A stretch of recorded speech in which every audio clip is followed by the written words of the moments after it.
Hi, my name is Chu. How are you guys doing today? How's the food? So good. Very good. I'll be presenting to you about the Hmong people. A quick overview is where we came from, the language we speak, the religion we believe in, our entertainment, as in music and instruments, traditional clothing, of course, food, and quick questions and answers at the end. So we do not have a country. We did used to own a little southern part of China, but within history, it's lost in history. We do live in a little part of China. We're called the Chinese Hmong ethnicity. Today we're located in China, Laos, Thailand, Vietnam, USA, France, Australia, Argentina, Canada, and bits and pieces of everywhere else. Our U.S. population is approximately 200,000, and in Minnesota alone is 50,000. The language we speak is in two dialects, which is Hmong White and Hmong Green. We don't have a traditional Hmong alphabet system. It was lost throughout time because we don't have any solidified text. So we ended up using the English language, the alphabet system, to kind of build our language upon that. And we use it with syllables, and tone is very important for our language. If you say it wrong, it's gonna sound really bad. Okay, we are believers of shamanism, and a shaman is a person who is used as a medium to enter into the other world, also known as the spiritual world. And we call our rituals Hone or Hukui. It's to revive the sick people, to bring back their spirits that's lost. And you can't just wake up and be like, hey, I'm going to be a shaman today. You have to be picked to be a shaman. And these are just some pictures of shamans. This is their shrine. Their shrine consists of like good spirits that help them fight away bad spirits when they're doing rituals. These are just some pictures of some shamans. Shamans nowadays are women as well, but I just have some general pictures here.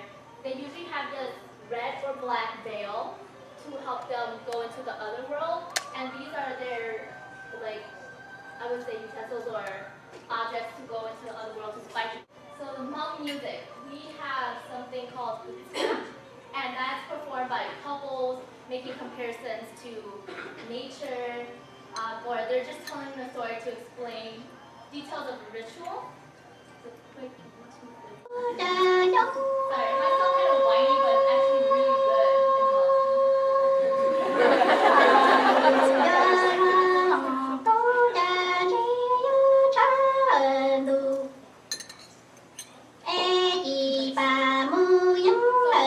In this song, she's actually telling a story about a ritual. I don't know specifically what kind of ritual, but she was saying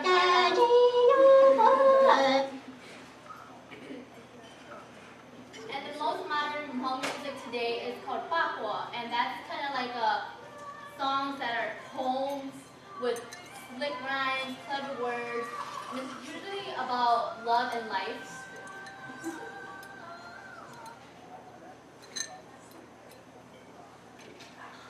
That's five. It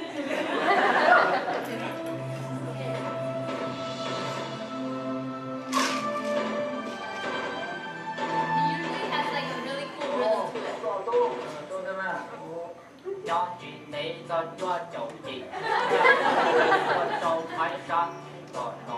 He's talking about the village and love life. So that's what dancing away. I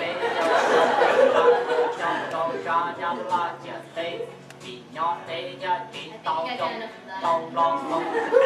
Okay.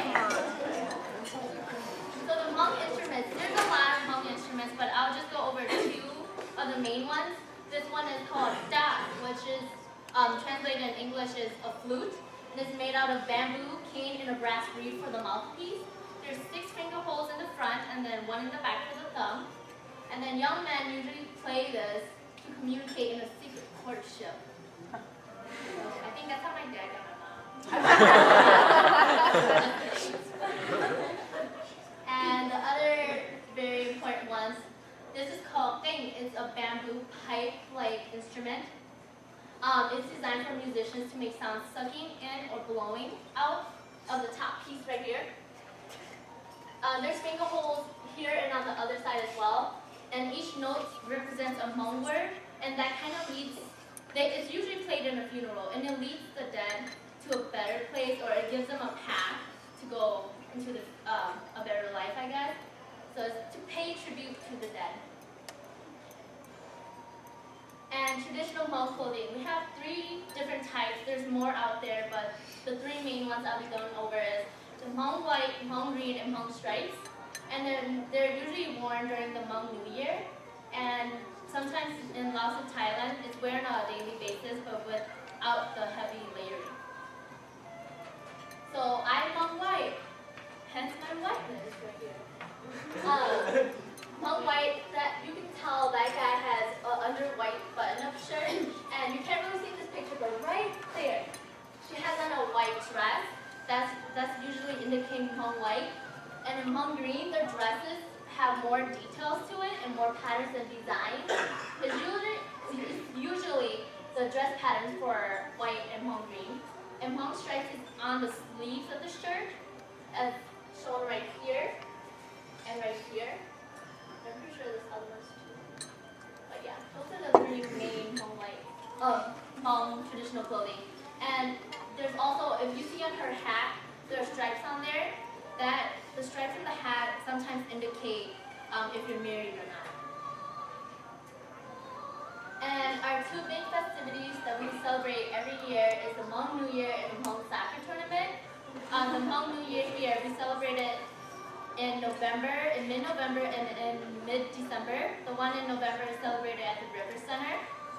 There's a lot of food, shopping, pageants, shows, dancing, everything going on. It's really fun. But back in Thailand and Laos, they have bullfighting too. I wish I had a YouTube video for that. Yeah, there's usually bullfighting, and it's kind of like going to state fair almost. But really exciting. You get to meet. It's also a way to network with other people as well. The Hmong soccer tournament is just not for soccer as a sport by itself. It also has flag football, top spin, volleyball, basketball, tennis, badminton, everything else. And there's usually big prizes for the soccer tournament as well. It's usually $5,000 for men's soccer if you win first place. And it's usually held in Minnesota at Como in St. Paul. We celebrate it every July for independence in American culture, I guess. And it's usually for the time for Hmong people to come together, play sports, shop, and network. And the traditional Hmong dishes that we have is the Hmong sausage, right here.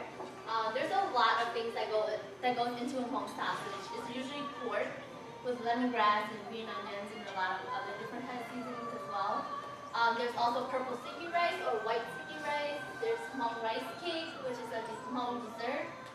There's rice stick noodle, boiled chicken, right here. This is usually traditional. Papaya salad and Hmong tricolor, also known as tapioca. And then the one that we cooked today was called Big To, and it's a bean noodle dish, and it's usually made during big family gatherings because it's inexpensive and it's easy to make. And of course you can see the big carrot chunks in there, the bean noodles, the chicken, lettuce, green onions, cilantro, bean sprouts, and a lot of other seasonings is what goes into the cilantro. And that's it. Anybody have questions? And this is a traditional Hmong story clock too. It's usually hand sewn together. But yeah. Thank you. Oh, good question. Can you speak in Hmong? Yeah, I can. Do you want me to say something? Actually, my name is Chumai.